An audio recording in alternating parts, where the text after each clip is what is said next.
So let us start by invoking the blessings of the Acharyas.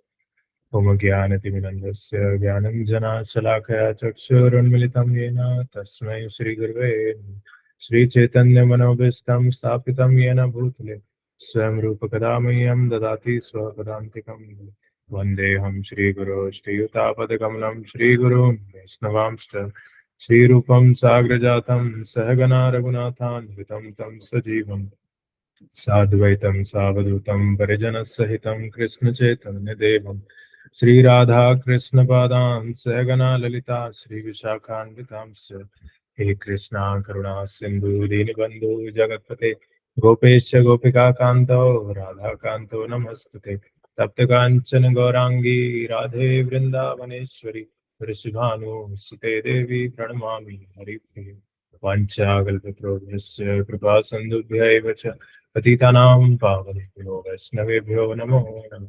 जय श्री कृष्ण चैतन्य प्रभु नित्यानंद श्री अद्वैत गदाधर शिवासादि गौर भक्तवृंद।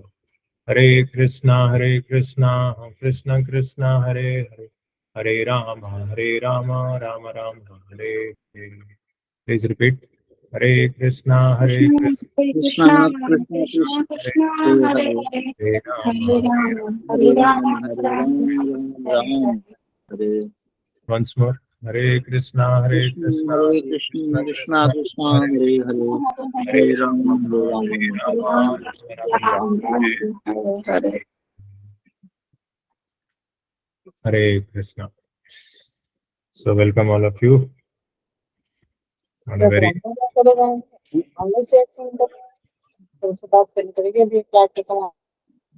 on this Sunday afternoon.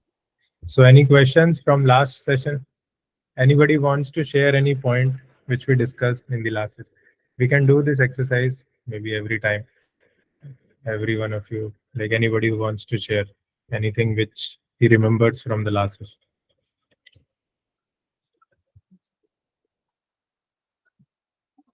We are discussing about the characteristics of the soul. Any story, anything. Bharti, you want to share anything?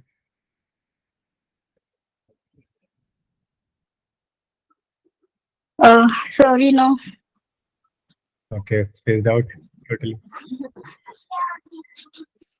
Yeah, so we discussed about the qualities of the soul, and many stories also we discussed. And I think at the end, Nirali was asking this question that like are we carrying sanskaras from multiple births, or this sanskar is already only of this birth? So basically, this is the context that Arjuna is giving various reasons not to fight, and then finally he surrenders out of doubt and delusion.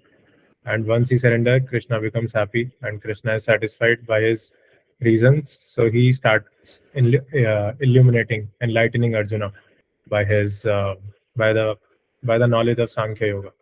So cultivating knowledge is very important, and that's what Krishna is telling Arjuna, that how you can distinguish between body and spirit, how you can distinguish between matter and spirit.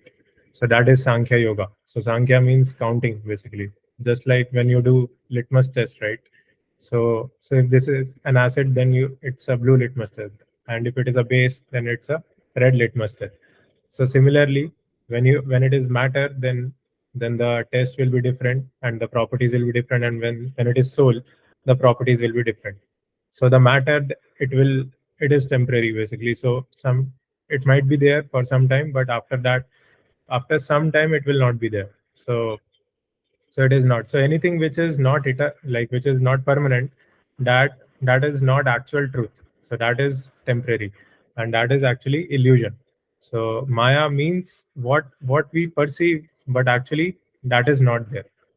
So we took the example of mirage also, that how a camel is chasing the mirage in the desert, and chasing that, he just keeps on running and eventually dies. So there are many illusions which our mind throws on us, and if we chase those illusions, then actually it results in our deterioration of consciousness, our waste of energy, and it results in anxiety, trauma also. So that's why it's very important to understand that what is reality and what is truth. That's why we are all here. and keeping Bhagavad Gita in center and invoking the blessings of the acharyas, we are able to access the mercy of the disciplic succession, and then trying to understand that actually we are this spirit soul, we are not this body. This body keeps on changing. So if you are meeting a boy who is 5 years old, and after 10 years you meet him, he will be totally changed, right? So his body has totally changed, and that's why actually he is not the body, he's something else from the body, because body is always changing. And after some time, maybe after 50 years, his body might not exist also. That body might dissolve in the five elements of earth: bhumirapo analvayo kammano buddhire. So actually that is what we have to understand, that somehow through some instrument or through some medium, we can access the soul, we can access the consciousness, because consciousness is the symptom of the soul. And there are various qualities also, just like there are various qualities of a diamond. Similarly, there are many spiritual qualities of spirit soul. For example, a spirit soul is full of energy, full of consciousness. That is first most important property. And consciousness is the symptom of the soul. So if you are feeling conscious in your body, it means there is a soul inside your heart. As soon as the soul leaves, you will not be able to perceive the consciousness. And the soul makes things lighter. So a human being can float in the ocean if he is alive, but as soon as the soul leaves the body, then the body also sinks. So soul can also be considered as like antimatter, like it has negative weight, which makes things float. So we will see in today's verses that this soul is very amazing. In the 29th verse you'll see. So we have been discussing these like properties of the soul, and like Krishna is also telling that this body is just like a shirt. That as soon as the shirt will wear out, you will have to buy a new shirt. So why lament too much over this shirt? Why not understand our eternal eternal nature? And then eternal nature can only be understood when you bring in Krishna, right? Because you understand. Yeah. So we are discussing about Sat and Asat only. So this matter and spirit Sankhya Yoga, distinguishing between matter and spirit, that is Sat and Asat only. Like that we are not this body, we are spirit soul, and we have an eternal relationship with Krishna. And actually, Krishna consciousness means that somehow we cultivate this relationship with Krishna by serving Krishna, by associating with devotees, by hearing from Bhagavad Gita, by chanting the holy name. And then basically that relationship drives us throughout the day.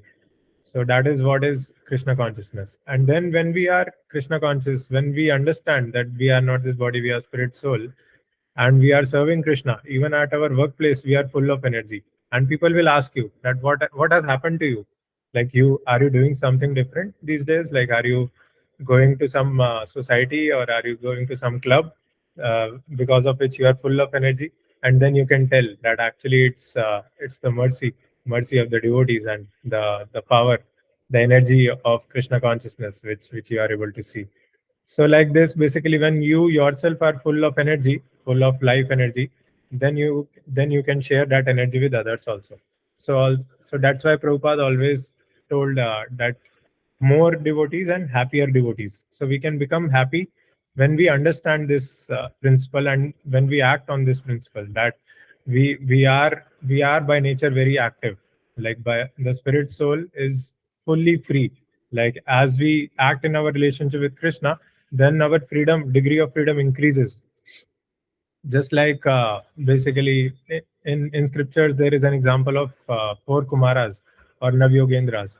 So they are always like traveling from one planet to another, because they are totally free. Like they have, by austerities and penances and by worship of Krishna, they have actually harnessed so much spiritual energy, then that just by will they can travel from Tapaloka to Janaloka, and Janaloka to Tapaloka, and even Brahmaloka. So similarly, we see that the degree of freedom has increased, and this degree of freedom increases as we follow the four regulative principles.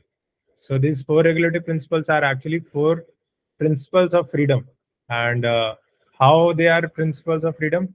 Anybody from our reading group, Manshu, Bharti, or Deepak, or yeah, anybody wants to state these four principles?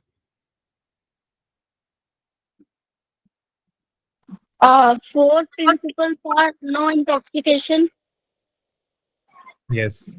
no gambling, Yes. and then no uh, meat eaters, Yeah. No meat eating. and no meat eating, and then last, no illicit sex. Oh, very nice. Very nice. Yeah.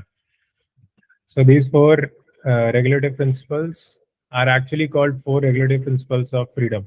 And these four principles are actually corresponding to the four legs of dharma. So austerity, mercy. Just a second. Okay, somebody else had that. So austerity, mercy, and truthfulness. So that there are four yugas: Satyuga, Treta Yuga, Dwapar Yuga, Kali Yuga.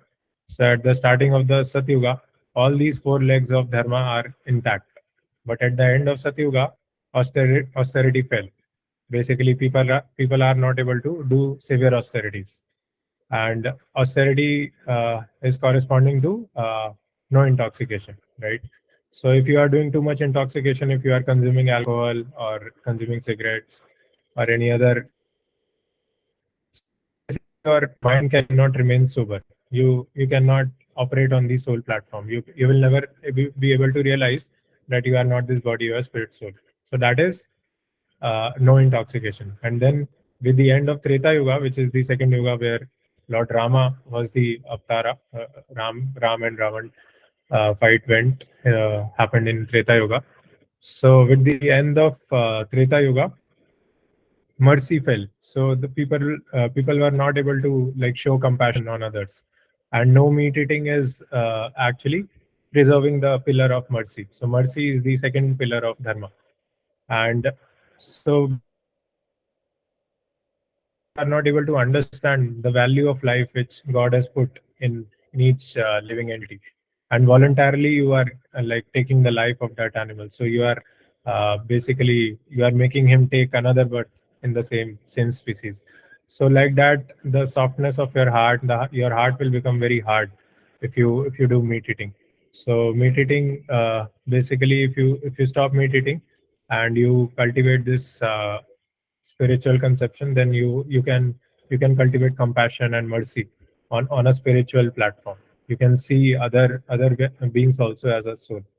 And the third yuga is Dwapar Yuga. So by the end of Dwapar Yuga, cleanliness falls. So in Dwapar Yuga only Mahabharata happened, right? And in Dwapar Yuga, Krishna was the Yuga Avtara. So by the end of Dwapar Yuga, the relationships were also unclean. Like in Mahabharata, also we saw that there were a lot of faith issues in the relationships. So this cleanliness is corresponding to the no illicit sex. So if you are acting outside your like in illicit sex activities outside marriage or outside the religious conduct, then that is also causing bondation within this body. Basically, you are entangled on the activities which you are doing. The reaction will come, and you are more and more entangled on the bodily platform. So you will not be able to you will be more and more entangled into the bodily conception. So that's how basically whatever activities we do in this life, that shape our body in the next life. So if we do good pious activities, then we might become a demigod in the next life, depending on our subtle body and on our pious credits. And the fourth yuga is Kali Yuga. So at the end of Kali Yuga, the truthfulness will also fall. So truthfulness is the fourth pillar of dharma. And we see that Maharaj Parikshit, when he sees, just a second. So Maharaj Parikshit, at the end of at the end of Mahabharata, Maharaj Parikshit is the last king who was ruling, and when he was ruling, actually he saw the effects of Kali in his kingdom, and he was just taking a route of his kingdom, and he saw a black person who is killing the legs of Dharma bull, and it looked like this person has already cut the three legs of Dharma bull, and the bull was tottering only on one leg, which is the leg of truthfulness.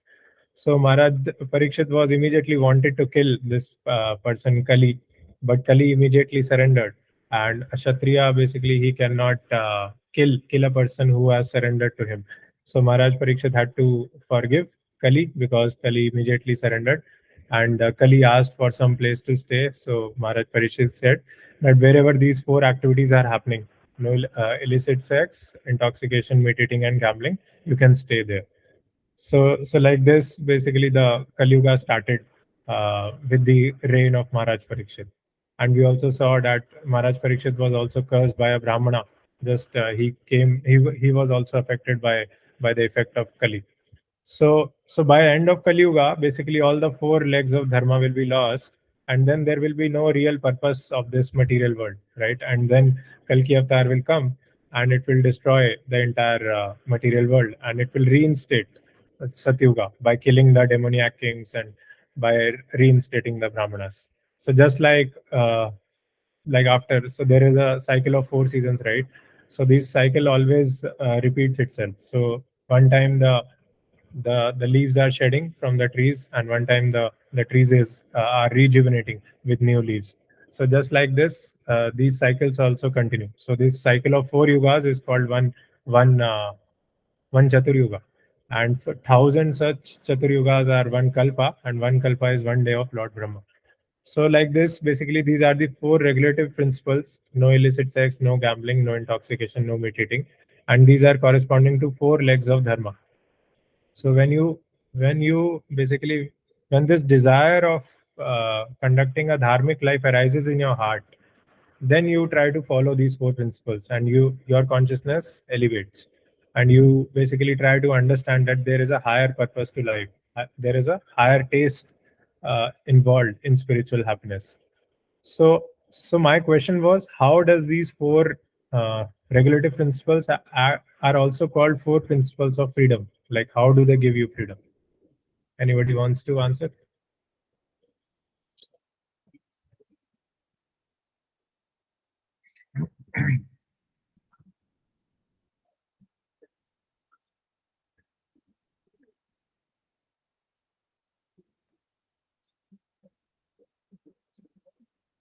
Nobody knows, or anybody wants to try?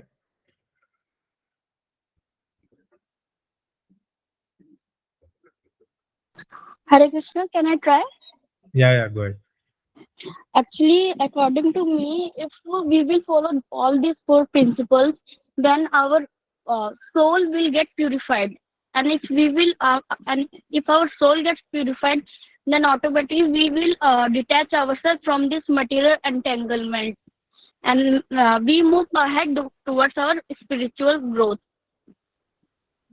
So Yeah, in very. this way, we get liberated ourselves from this material world, and make a step towards our Lord Krishna. Yeah, very nice, very nice. Thank you. So yeah, I would just like to modify one thing, that soul becomes purified. Soul never purifies. Soul is always pure.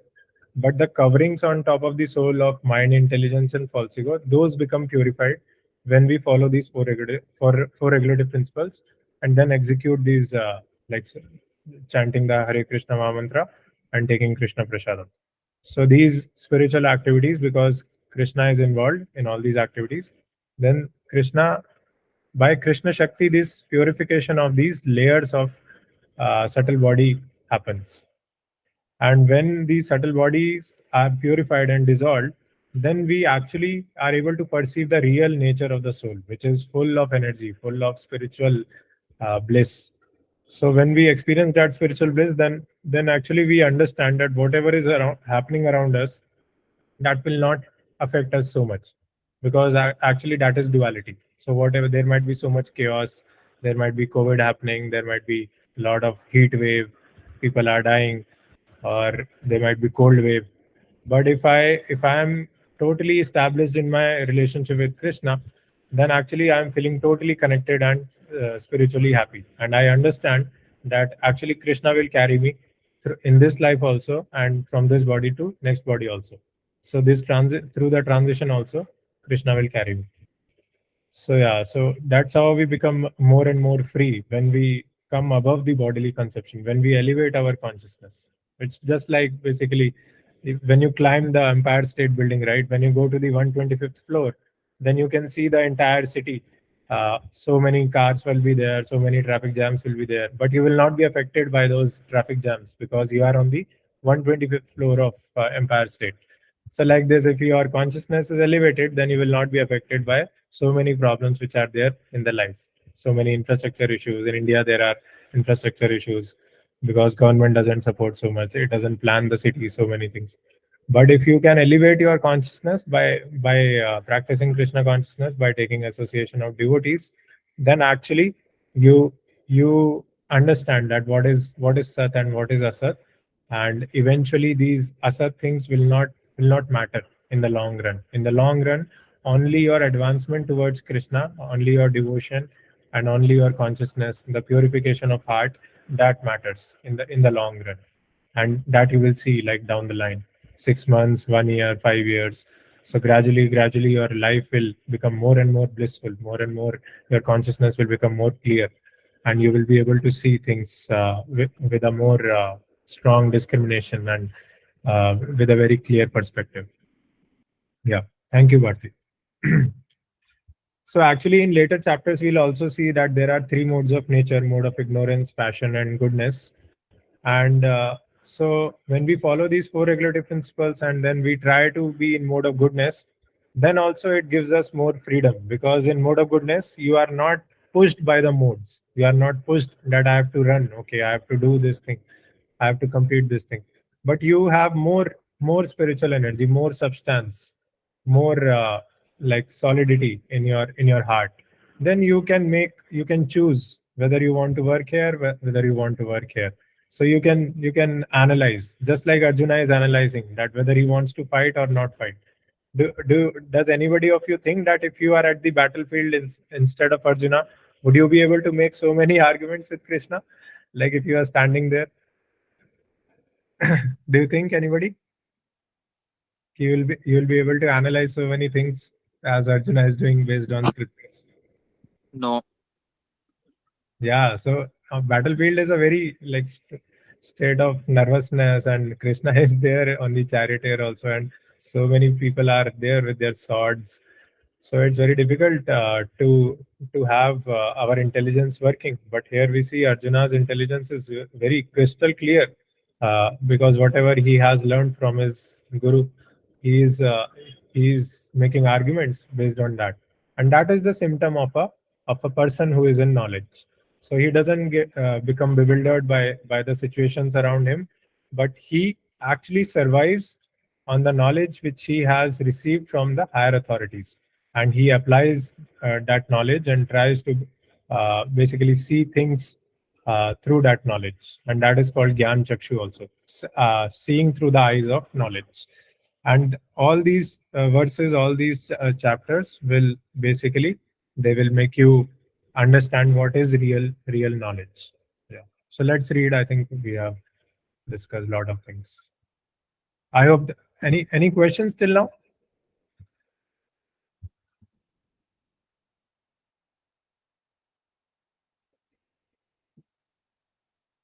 Okay, let's read the 24.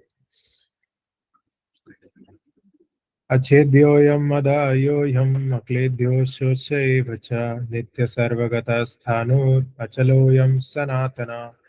This individual's soul is unbreakable and insoluble and can be neither burned nor dried. He is everlasting, present everywhere, unchangeable, immovable, and eternally the same. Yeah. So who wants to read? Anybody wants to read the purport? I can read, Rajat. I'm on my phone, so I might be a bit slow trying to scroll. Yeah, please go ahead. No problem.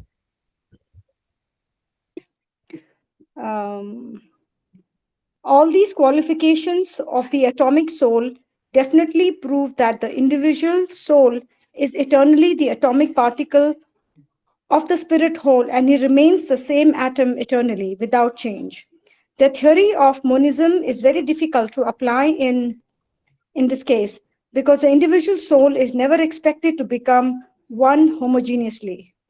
After liberation from material contamination, the atomic soul may prefer to remain as a spiritual spark in the effulgent rays of the Supreme Personality of Godhead.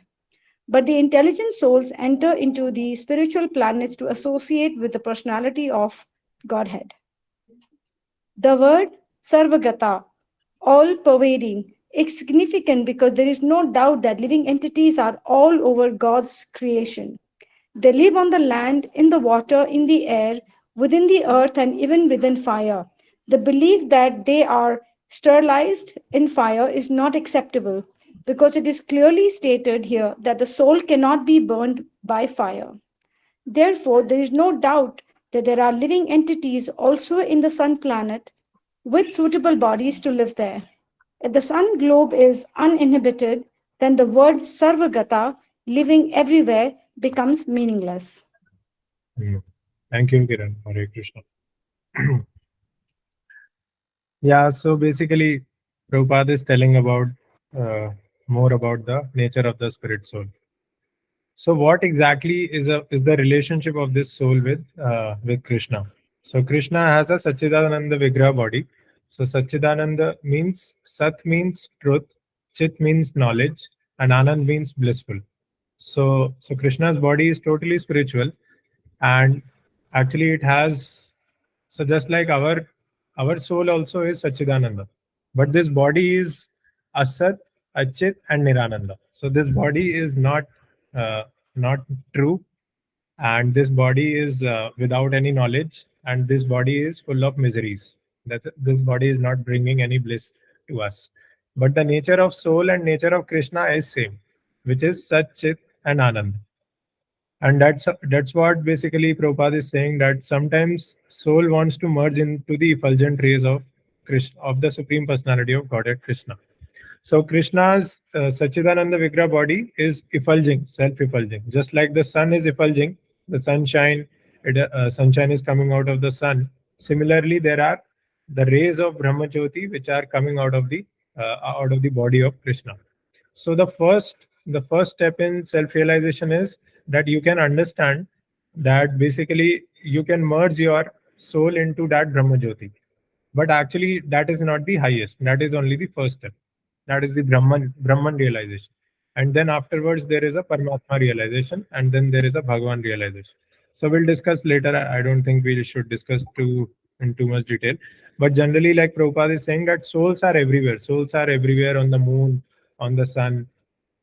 And actually, you need sanction of the authorities, sanction of Krishna to go from this planet to other planet. Because for example, people want to travel to moon, they want to travel to Mars, but actually it is not possible, Prabhupada says. So you can read this book, Easy Journey to Higher Planets, and without the sanction of the authorities, you cannot actually go to sun or moon. And even the moon landing, which Americans claim to do, that was also rigged. And even like there are a lot of books also written on that moon landing. So actually, they just did it on the some desert where there was a shadow also, and there cannot be any shadow on moon. So all those things are there, and even 50% of Americans also say that moon landing was rigged. And actually, Prabhupada immediately told that they cannot go to moon because without sanction of Krishna, you cannot go to moon, because we are born on Earth planets. We are constrained to live on Earth planet. Although we might desire, we might make a rocket of $1 trillion, but we will not reach the moon. And yeah, so these are all mysteries. These are all the proofs that actually we are controlled by the laws of nature. So our freedom is constrained by the laws of nature. So we don't have qualification to go to the other planets. We just have to stay here, and even while staying here also we have to work within our quota, whatever quota has been allotted to us by God according to our qualification and according to our position. So there is a lot of restriction. Like we think that whatever we want we can do, but actually that is not the case. Without the sanction of the Lord, we cannot do everything what we desire. So by like gradual spiritual advancement, we can make ourselves qualified. But it is true that there are souls in all the planets. That's why this word Sarvagata is used. Yes. So anybody else who wants to contribute in this purport or translation, or we'll go to the next.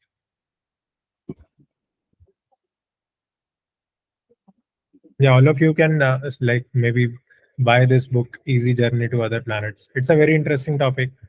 Like once I had a argument with my cousin brother. Like he believed that moon landing is true, and he argued with me for 2 hours. And then after 2 hours, he told me that even 50% of Americans also believe that moon landing is rigged. It is not true. So actually, it is false. Yeah. And Prabhupada immediately after they claimed that they landed on moon, immediately he said they cannot do this. So that is the beauty of the like Vedic literature, Vedic scriptures, that everything already is there. That what you can do, what you cannot do, and for example, cow dung, right? So, so although all these tools of all the animals is very unclean. Like as soon as you touch it, you are totally unclean. You have to take bath to become clean. But cow dung is one such tool which is full of antiseptic properties also, and cow dung is used to clean temple halls to make it purified. And with the help of cow dung, you don't experience heat in summer, and you don't experience cold in winter. So many amazing qualities are there in cow dung, and this is mentioned in the scriptures. So people might say that I don't believe in scriptures, I don't have faith in scripture, but you will have to believe, right? And recently we saw in 1950s, I think scientists also they discovered that there are antiseptic properties in cow dung, and there are many medicines also, many Ayurvedic medicines also, and many allopathic and homeopathic medicines also, which actually use cow dung and cow urine, and they are curing so many diseases for people of this age. So all these things are already there in the scriptures. So it is our wish whether we want to accept the scriptures or we just want to try to discover ourselves from the through the scientists.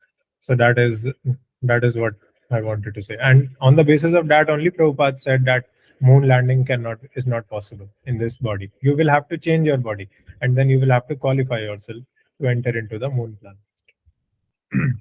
Okay, let's go to the next one. अव्यक्तोऽयम् अचिन्त्योऽयम् अविकार्योऽयमुच्यते तस्मादेवं विदित्वैनं नानुशोचितुम् अर्हसि. It is said that the soul is invisible, inconceivable, and immutable. Knowing this, you should not grieve for the body. Yes.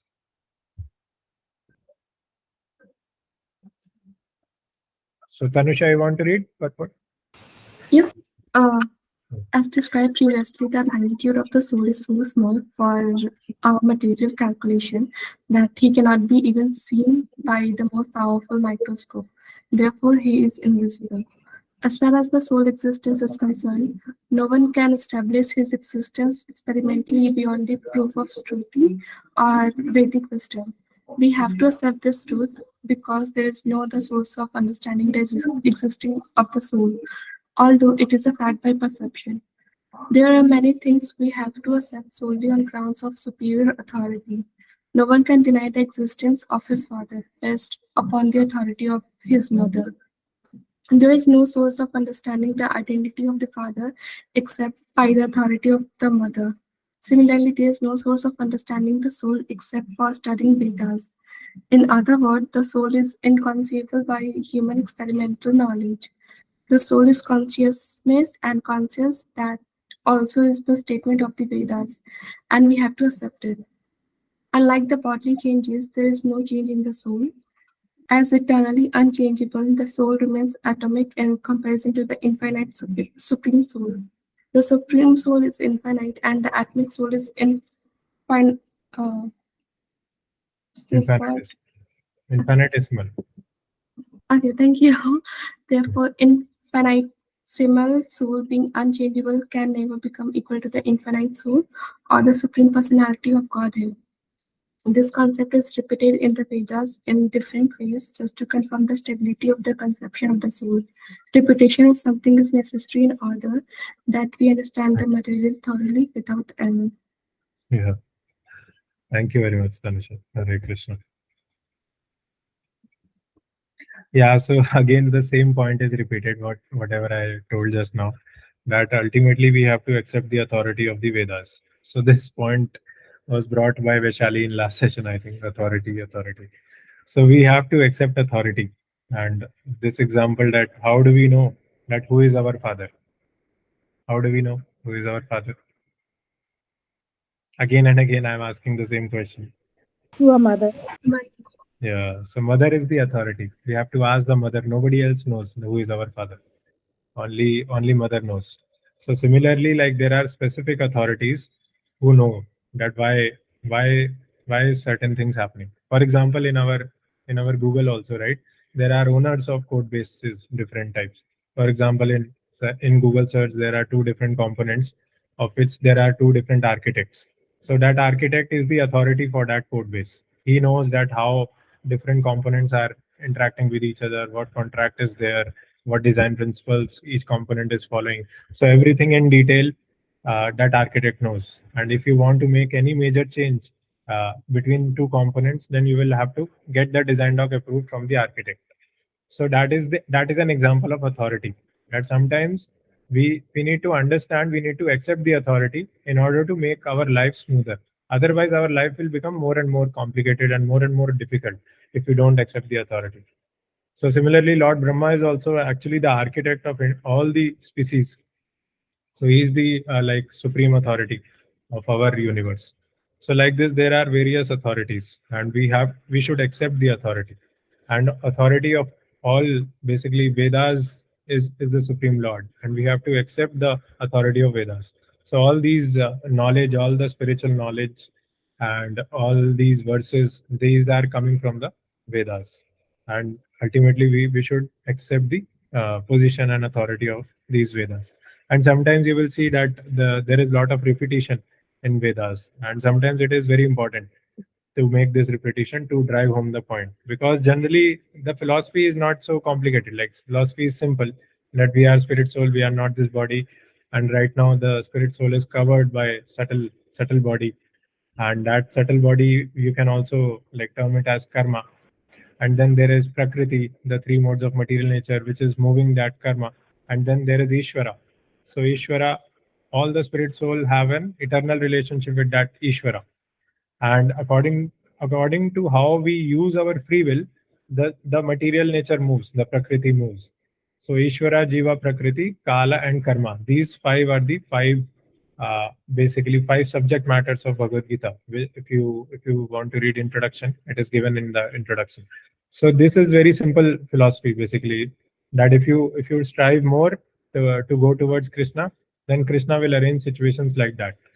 And if you want to go away from Krishna, bahirmukha, then basically you will entangle yourself more. Your subtle body will increase more and more, and you will pave your destiny for next life in that way. So as you sow, so shall you reap. So as you do actions in this birth, the similar type of body you will get in the next birth. So the philosophy is same, but there are different examples in scriptures which are mentioned to drive home the point, of same philosophy. For example, this example is there, that how do we dissolve this subtle body, right? So this example of two branches of tree is, so these are the two branches of tree, and there is a moon which you should see between these two branches, and you should always keep seeing the moon. There might be some clouds, but eventually when you keep seeing the moon, then the clouds will go away. So similar is the process of Krishna consciousness, that if you keep seeing Krishna, keep focusing your consciousness on Krishna, then eventually, gradually, your anarthas, your subtle body will get purified. And there is a verse also in Shastra, Nitya Siddhya Krishna Prema, Sadhya Kabunai, Shravanadi Shuddha Chitte, Karade Udoy. So Nitya Siddha Krishna Prema Sadhya Kabunoy Shravanadi Shuddhi Chitte Karade Udoy. So just like sun is rising, right? So as soon as the sun rises, everything becomes enlightened. And similarly, if we do Shravanadi Shuddhi Chitte, so when we do hearing and chanting, when our consciousness becomes clear and purified, Shuddhi Chitte, then this sun of Krishna will arise in our heart. And then we'll be able to see everything enlightened, basically. Then we will be able to see as it is. we will be able to see every living entity as a spirit soul. And a lot of things, basically, it all depends on our consciousness, which we can elevate by like connecting with Krishna through these scriptures and devotees. Yeah. So I hope this authority topic is clear to everybody. So let's read one more verse. अथाच्चैनं नित्यजातं नित्यं वा मन्यसे मृतं तथापि त्वं महाबाहो नैनं शोचितुमर्हसि. If, however, you think that the soul or the symptoms of life will always be born and die forever, you still have no reason to lament, O mighty arm. Nidhi is there? Yeah, Nidhi Vansal, you want to read? Okay. Yeah. There is always a class of philosophers, almost akin to the Buddhists, who do not believe in the separate existence of the soul beyond the body. When Lord Krishna spoke the Bhagavad Gita, it appears that such philosophers existed and they were known as the Lokayatikas and Vaibhashikas. Such philosophers maintain that life symptoms take place at a certain mature condition of material combination. The modern material scientists and materialist philosophers also think similarly. According to them, the body is a combination of physical elements, and at a certain stage, the life symptoms develop by interaction of the physical and chemical elements. The science of anthropology is based on this philosophy. Currently, many pseudo religions, now becoming fashionable in America, are also adhering to this philosophy, as are the nihilistic, non devotional Buddhist sects. Yeah. Even Yeah, I think one paragraph is sufficient, like no need to read. So basically, in this words, Krishna is saying that even if you think that there is no soul and there is only body, then also, like, if body is just a lump of matter or lump of chemicals, then there is no harm. Like, why are you stopping doing your duties? Like, duties should be prioritized, and you can always kill the lump of matter. Eventually, it will dissolve with the earth only. So in that way, basically, he's saying that even if there is no soul, then also you should fight. And if there is a soul, then you should fight, and you should not lament also about killing others. So this argument Krishna is giving. So let us read the next verse. I think we should complete this section fast because this is just properties of the soul. Jatasya hi dhruvo mrityu dhruvam janma mritasya cha tasmad apariharyarthe na tvam shochitum arhasi. One who has taken his birth is sure to die, and after death one is sure to take birth again. Therefore, in the unavoidable discharge of your duty, you should not lament. Yeah. सो खाली हाथ आए थे हम, खाली हाथ जाएंगे, बस प्यार के दो मीठे बोल दिल मिलाएंगे. So basically, we come in this material world empty-handed, and we'll also go empty-handed. But only purpose is to have these loving exchanges.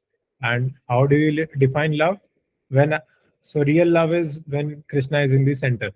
So there is an Ashya and there is a Vishaya. So the Krishna is the object of love, and when we serve Krishna, then Krishna reciprocates by various like spiritual sparks. So these loving exchanges, actually, these are actual spiritual love. And when like various devotees, they keep Krishna in center, then these devotees, they are able to make loving exchanges with each other on the spiritual platform. So this is the aim of life. खाली हाथ आए थे हम, खाली हाथ जाएंगे, बस प्यार के मीठे दो बोल झिलमिलाएंगे. Yes. So anybody wants to read Hina Mataji?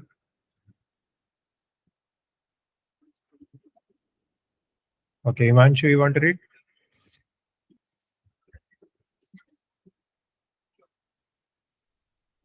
Yeah, Kiran will read. Okay. Yeah, sure, I can read. Okay. Yes. Yeah, go ahead. 27th Yeah. verse. Sorry, One has to take birth according to one's activities of life. And after finishing one terms of activities, one has to die to take birth for the next. In this way, one is going through one cycle of birth and death after another without liberation. This cycle of birth and death does not, however, support unnecessary murder, slaughter, and war, but at the same time, violence and war are inevitable factors in human society for keeping law and order. The Battle of Kurukshetra, being the will of the Supreme, was an inevitable event, and to fight for the right cause is a duty of a Kshatriya. Why should he be afraid of or aggrieved at the death of his relatives since he was discharging his proper duty? He did not deserve to break the law, thereby becoming subjected to the reactions of sinful acts of which he was so afraid. By avoiding the discharge of his proper duty, he would not be able to stop the death of his relatives, and he would be degraded due to his elections of the wrong path of action. Hmm. Thank you very much. Yeah, this is very important. So we should never go away from our duties, because sometimes what happens is, due to family attachments, we think that we are the one who will protect our family. So let the duty suffer. But actually, we are not the protector, or we are not the maintainer. Actually, Krishna will maintain our family members, but we should keep doing our duties. For example, in Bhagavad Gita also, if you see the 11th chapter, in which Krishna showed the Virat Rupa, Krishna told Arjuna that already all these soldiers on the battlefield have died, and you just have to become an instrument. So if you don't become the instrument, then also they will die. Somebody else will become instrument. So just take this honor of becoming an instrument. And that is the greatest pleasure, greatest happiness of a devotee, when he becomes an instrument in Krishna's service. Because that is the greatest happiness, when somebody takes another step, moves close, when somebody moves closer to Krishna, that is the happiness of a devotee. And here also, like again and again, Prabhupada is saying that never budge from your duties, because ultimately there might be so many material attachments to our family or to any other things like our workplace, but we should do our duties without fail. And that's what we read in the Matra Sparshas to Gantya verse also. Yeah. So let's read one more verse. अव्यक्तादीनि भूतानि व्यक्तमध्यानि भारत अव्यक्तनिधनानि एव तत्र का परिदेवना. All created beings are unmanifest in their beginning, manifest in their interim state, and unmanifest again when annihilated. So what need is there for lamentation? Yeah. Yeah, this is very high philosophy. I don't know whether... Yeah, let's skip this one.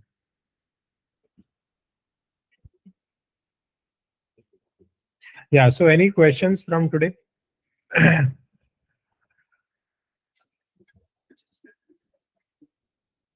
I wanted to do one exercise.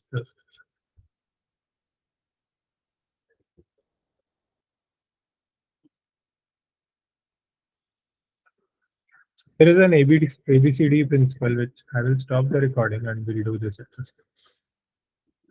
There is this.